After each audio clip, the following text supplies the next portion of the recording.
Chers bien-aimés, chers frères en Christ, c'est votre humble serviteur, le pasteur Joshua Zosiamani.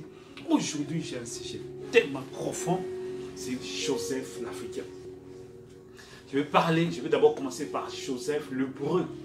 Donc, je commence ma lecture dans le livre des Genèse, chapitre 37, et verset 1. Jacob demeura dans les pays de Canaan. On avait séjourné, où avait séjourné son père. Voici la postérité de Jacob. Joseph, âgé de 17 ans, faisait paître les troupeaux avec ses frères. Cet enfant était auprès des fils de Béla et des fils de Zilpa, femme de son père. Joseph reportait à leur père leurs mauvais propos. Israël aimait Joseph plus que tous ses autres fils, parce qu'il avait eu dans sa vieillesse et lui fit une tunique de plusieurs couleurs. Ses frères vinrent, et leur père l'aimait plus que tous, ils les prirent en haine. Et ils ne pouvaient lui parler avec amitié. Joseph eut un songe, il les raconta à ses frères, qu'il les haït encore davantage. Joseph, lui, il leur dit, écoutez donc ces songes que j'ai eus. Nous étions alliés des gerbes au milieu des champs, et voici ma gerbe, c'est l'Éva et c'est un debout, et vos gerbes l'entourèrent et se prosternèrent devant elle. Donc ici, nous parlons de Joseph l'Hébreu, entouré de ses frères, de l'amour de son père. Il a été choyé par son père, il a été aimé par son père. Tellement qu'il a été aimé par son père, c'est la cécité, la jalousie de ses frères. Ses frères l'ont détesté tellement. C'est la preuve quand quelqu'un a l'onction de Dieu, quand il y a un appel de Dieu, il est détesté. C'est comme Jésus-Christ, notre Seigneur, qui a été détesté par ses frères Israël. Mais si je vais plus loin, j'entre dans un aspect tellement prophétique, dans un langage révélatrice, tellement profond. Ici, nous voyons Joseph avec le ministère de fils de l'homme. Il reçoit des visions, il interprète des songes. Donc je continue, puisque la lecture est tellement longue, je vais sauter un peu. Il y a encore un autre songe, verset 9. Il les raconta à ses frères, il dit, j'ai encore un songe, et voici le soleil, la lune, et 11 étoiles se prosternent devant moi. Il les raconta à son père, à ses frères, son père les réprimanda et dit, quel signifie ce songe que tu as eu? Faut-il que nous venions, moi, ta mère, tes frères, nous prosterner devant toi? Ses frères idées envie entre lui, mais son père gardant les souvenirs de ces choses. Son père l'aimait tellement. Il lui avait même tissé, puis fait une tunique de plusieurs couleurs. Une tunique arc-en-ciel qui avait plus de 7 couleurs. Ce qui signifiait l'alliance. L'arc-en-ciel, c'est l'alliance. Mais Joseph, ici, Joseph l'Hébreu, il parlait la langue hébraïque. Tenez ça très bien. Ici, Joseph l'Hébreu parlait la langue hébraïque. Il était entouré de ses frères hébraïques.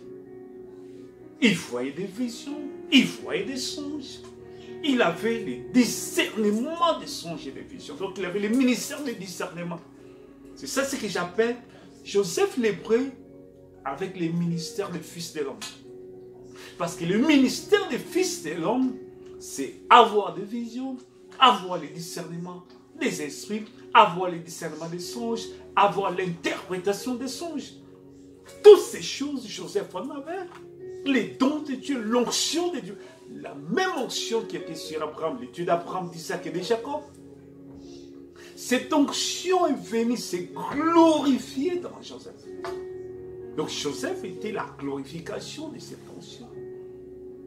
Parce qu'il a interprété les visions, il a interprété les songes, il voyait des visions, il voyait les songes. Et cela a suscité la haine de ses frères jusqu'à ce qu'ils vont les vendre. Joseph sera conduit en Égypte. Il sera envoyé par Dieu en Égypte. C'est ce que Joseph lui-même dira plus tard quand il va voir ses frères. Il dira, ce n'est pas vous qui m'avez envoyé ici, c'est Dieu qui m'a envoyé ici pour être sauveur de tout un peuple, pour être les rédempteurs en quelque sorte de tout un peuple, de la terre même. Parce que les dons qui étaient dans Joseph a servi la terre, a sauvé la terre, a servi, à pouvoir la nourriture pour la terre. Donc Joseph, avec les dons du ministère du Fils de l'homme, et on va l'amener en Égypte. Son apparence extérieure va attirer l'attention de la femme de Potiphar. Mais tout ça, c'était le langage de Dieu. Tout ça, c'était les plans de Dieu. Tout ça, c'était les destins de Dieu. La Bible dit, tout concourt au bien de ceux qui aiment Dieu. Ça veut dire quoi? Les circonstances qui arrivent, bien ou mal. Parfois, ça s'avère mal. Parce que Joseph sera, on va lui foutre, coller une fausse réputation. Que Joseph a tenté de violer cette femme-là. Et Joseph sera traduit en prison. Mais en réalité, tout cela, c'était le schéma de Dieu. C'était les moyens de Dieu. De la même façon que Dieu l'a envoyé en Égypte, c'est la même façon, arrivé en Égypte, Dieu l'envoie en prison. Aux yeux des gens, selon les discernements eux-mêmes, on dirait que cet homme est maudit. Il vient ici comme esclave et le voici maintenant, il est prisonnier. C'est vraiment, on sent que vraiment cet homme avait fait trop du mal là où il vient. C'est pas pour rien qu'il a été vendu. Parce qu'une fois arrivé ici, il tente même d'abuser de la femme, de la personne qui lui a donné tout, qu'il a reçu avec beaucoup de chaleur, qui a fait de lui maître de sa maison, qui ne contrôle rien de tout ce qui est entre ses mains. Au lieu de le laisser un esclave, de le foutre dehors comme un esclave, mais il le gardait chez lui, il le nourrissait comme son fils, comme les premiers de ses serviteurs. Et voilà ce qu'il lui va donner en retour. Il est fichu en prison. Ça, c'est la conception humaine. Ça, c'est l'intellectualisme humain. Ça, c'est la compréhension humaine. Ça, c'est les savoirs humains. C'est comme ça que c'est la vision humaine. C'est comme ça que les hommes voient. C'est comme ça que les hommes interprètent. Mais dans les plans de Dieu, Dieu a voulu que Joseph puisse se retrouver en prison. Dans les plans de Dieu, Dieu avait voulu que Joseph se retrouve là où il sera en contact avec les gens qui viennent de la maison du Pharaon. Tout cela, c'était dans les plans de Dieu. Les plans de Dieu sont tellement mystérieux que tu ne peux pas comprendre. C'est souvent à la fin que tu t'élèves et tu te retournes pour regarder tout ce qui s'est passé, pour comprendre que non, c'est Dieu qui t'a conduit jusqu'à ce point-là. Quand on marche dans la volonté de Dieu, quand on marche, on est soumis à la volonté de Dieu. Quand on marche dans l'obéissance de la volonté de Dieu. Joseph était un homme de Dieu, il avait la crainte de Dieu, il avait marché dans la sainteté, dans la pureté, dans la justice, dans la crainte absolue de Dieu. Il craignait son Dieu. Il évitait les péchés. Mais malgré son obéissance à Dieu, voilà la continuité ou la succession des choses qui arrivent. Ce ne sont pas des bonnes nouvelles. Il est arrêté, il est par ses frères, ils ont cherché à le tuer, ils l'ont vendu comme esclave. Étant vendu esclave, il sera encore revendu en Égypte.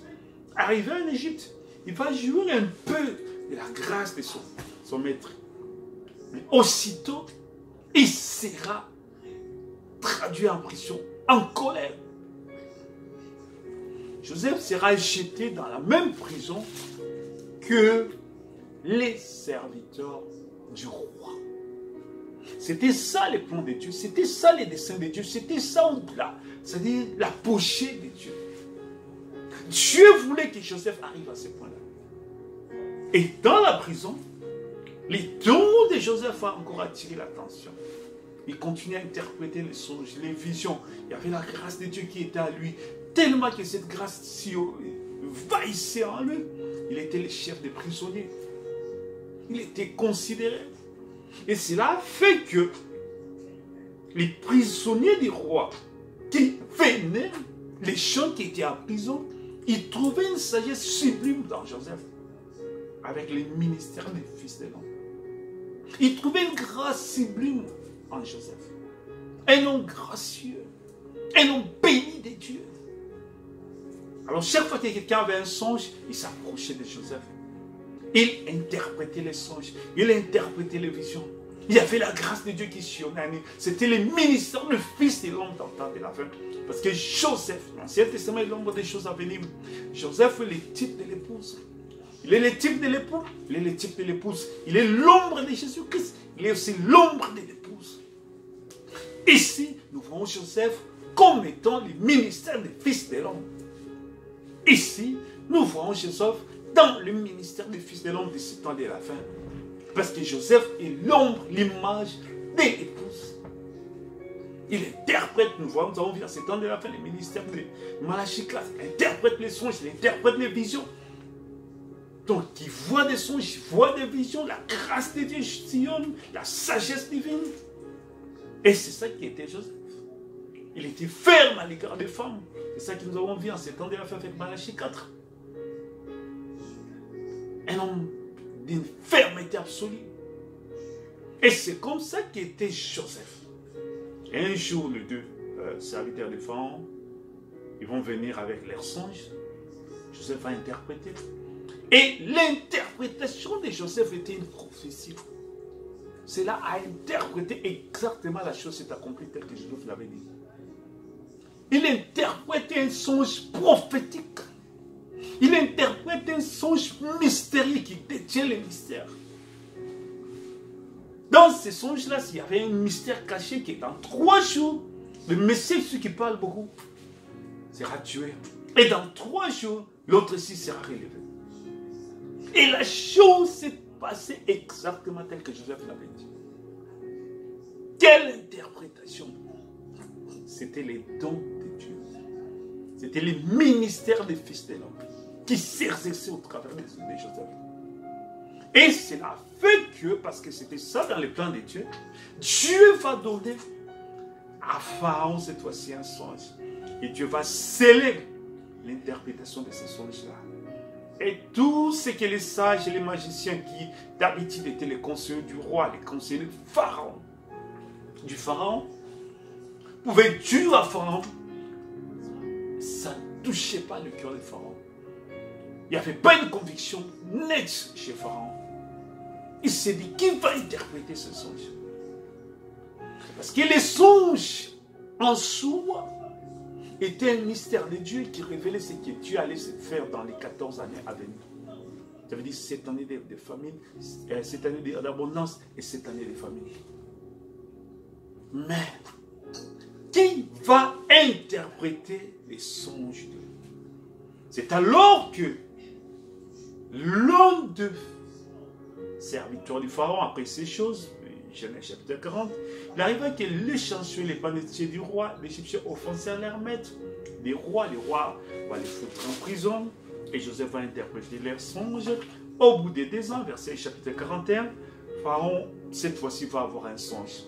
Dieu avait voulu que Pharaon puisse entrer en contact avec les dons qui étaient Joseph. Dieu avait voulu glorifier ces dons qui étaient là. Parce que dans la maison de Potiphar, bien que Joseph continuait avec les dons qu'il avait, cela ne pouvait pas arriver chez les pharaons. Parce que Joseph était l'hébreu. Ici, nous parlons de Joseph l'hébreu, avec le ministère des fils de l'homme. Dieu l'a amené là où il était près du palais royal. Comme ça, le menu du don du pharaon de Joseph peut pousser ses odeurs, ses parfums dans le palais royal du pharaon. C'est comme ça que la chose s'est faite. Plus tard, le roi aura un songe. Et c'est alors que le chef des échantillons prit la parole et dit à Pharaon, je vais me rappeler aujourd'hui les souvenirs de ma faute. Pharaon s'était irrité contre ses serviteurs, il m'avait fait mettre en prison dans la maison du chef des gardiens.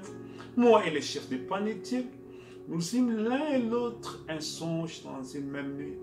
Et chacun de nous reçut une explication en rapport avec les songes qu'il avait. Il y avait là avec nous un jeune hébreu, esclave du chef des gardes. Nous lui racontons nos songes, il nous expliqua. Il y avait là un hébreu. Et le roi va ordonner qu'on puisse aller faire sortir Joseph l'hébreu. Pharaon fit appeler Joseph. On le fit en hâte sortir de la prison. Il se rasa, changea de vêtements, se rendit vers Pharaon. Là, il est appelé Joseph l'Hébreu. Là, il est considéré dès son origine Joseph l'Hébreu. Avec les ministères de fils de l'homme. Donc ici, parce que Joseph est la sémence royale de la foule d'Abraham, ça veut dire l'onction d'Abraham, l'onction de H-A-M, c'est glorifié dans Joseph.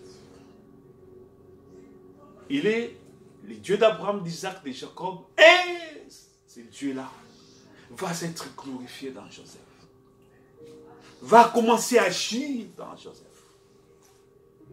Donc la foi d'Abraham va être glorifiée dans Joseph. Joseph l'Hébreu, c'est ça son identité. Avec le ministère des fils de l'homme, c'est ça ce qu'on a vu en ces temps de la fin. Le ministère des fils de l'homme, avec les visions, l'interprétation des songes. Le ministère des fils de l'homme, avec les visions et l'interprétation des songes. Donc jusque-là, nous voyons Joseph l'Hébreu, qui est le ministère des fils de l'homme. Le discernement des esprits. Donc Joseph l'Hébreu, jusque-là il parle l'hébreu. Jusque-là il est appelé Joseph l'Hébreu. Jusque-là il est considéré Joseph l'Hébreu. Je prends l'image de Joseph l'Hébreu pour parler du ministère des fils de l'homme en ces temps de la fin. Et je place les deux tableaux de la vie de Joseph. La première partie, j'appelle Joseph l'Hébreu. Et la deuxième partie, je vais appeler Joseph l'Africain. Parce qu'il va changer de nom. Il va commencer à parler les langues africaines. Il va se marier à une Africaine. Il sera tellement voilé que même ses frères hébreux, quand ils vont venir, ne pourront plus les reconnaître. Ils vont dire que le gouverneur hébreu égyptien que nous avons trouvé là, Joseph l'Hébreu, c'est le ministère de Malachie 4. Joseph l'Hébreu, c'est le ministère de Luc 17, 30. Joseph l'Hébreu, c'est le ministère de Apocalypse 10, 1 à 7. Que Dieu vous bénisse richement. Veuillez suivre la continuité de cet enseignement. C'est tellement profond que j'aime, tellement Dieu vous bénisse richement. Au nom de Jésus. Amen.